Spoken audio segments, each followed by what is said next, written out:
News కి స్వాగతం. ఈ రోజు వార్తలు. మాలిస్ జనసేన పార్టీకి కేంద్ర ఎన్నికల సంఘం గుర్తింపు లభించింది.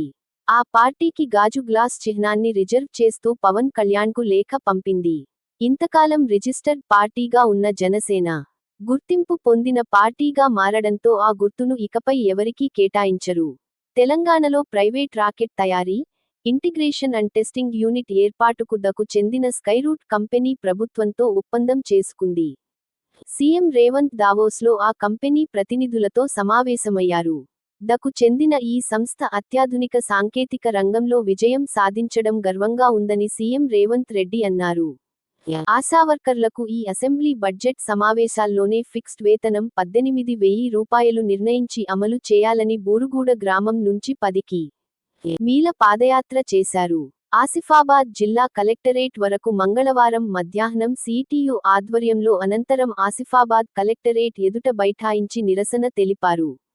తన 25 ఏళ్ల రాజకీయ జీవితంలో ఎవరిపైనా చేయి ఎత్తలేదని, బూతులు తిట్టలేదని బీజేపీ ఎంపీ ఈటల రాజేందర్ అన్నారు. కానీ పేదల భూములు కబ్జా అవుతున్నాయనే ఆవేదనతో ధర్మాన్ని కాపాడేందుకు ఇవాళ పనిష్మెంట్ ఇచ్చానని చెప్పారు. టెక్నాలజీ వినియోగంలో ఏపీ నంబర్ 1 అని నారా లోకేష్. టెక్ వినియోగంలో ఏపీ నంబర్ 1 స్థానంలో ఉందని మంత్రి నారా లోకేష్ తెలిపారు. లోనే కాకుండా డీప్ టెక్లోనూ తాము ముందున్నామని దావోస్లో చెప్పారు. నార్నూర్ మండలంలోని కొత్తపల్లి గ్రామంలో మంగళవారం ఆదిలాబాద్ పార్లమెంట్ నియోజకవర్గ కాంగ్రెస్ పార్టీ ఇన్ఛార్జ్ ఆత్రం సుగుణ పలు అభివృద్ధి పనులకు భూమిపూజ చేశారు. ఈ సందర్భంగా ఆమె మాట్లాడుతూ, ఆదిలాబాద్ జిల్లాలో అనేకమంది పేద ప్రజలు ఉన్నా గత బీఆర్ఎస్ ప్రభుత్వం వారిని పట్టించుకోలేదన్నారు. కత్తిపోట్లకు గురైన బాలీవుడ్ నటుడు సైఫ్ అలీఖాన్ లీలావతి ఆస్పత్రి నుంచి డిశ్చార్జ్ అయి ఇంటికి వెళ్లిపోయారు. బెజ్జూర్లో బాల్య వివాహాన్ని అడ్డుకున్న అధికారులు. బెజ్జారు కేజీబీవీలో చదువుతున్న బాలిక 16 ను మండలంలోని అదే గ్రామానికి చెందిన ఓ అబ్బాయితో బాల్య వివాహం చేయడానికి తల్లిదండ్రులు ఏర్పాట్లు చేశారు. విషయానికి తెలుసుకున్న జిల్లా బాలల సంరక్షణ విభాగం అధికారులు అడ్డుకున్నారు. నాగార్జున సాగర్ డ్యాం నిర్వహణ ఏపీకి ఇవ్వమని తెలంగాణ నీటిపారుదల శాఖ chief secretary Rahul Bojja KRMB సమావేశంలో స్పష్టం చేశారు. గ్రామీణ అభివృద్ధికి కేంద్రం పెద్దపీట అని సిర్పూర్ ఎమ్మెల్యే అన్నారు.